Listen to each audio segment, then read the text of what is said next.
If you like to maximize the light, glass door is your best choice.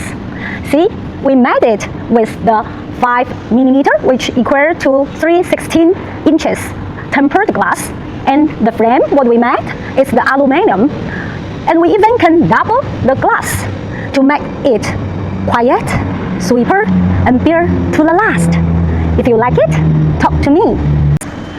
Hey, look what I have. It's the door polished glass. We can change to the transparent glass to invisible your garage. Let me show you how it looks. It's double tempered glass, which you have. That is double tempered glass. See, you can see the whole glass. And it's 5 plus 9A plus 5 thickness. It can keep strong and sweeper, quiet, and bear to last garage door for your home.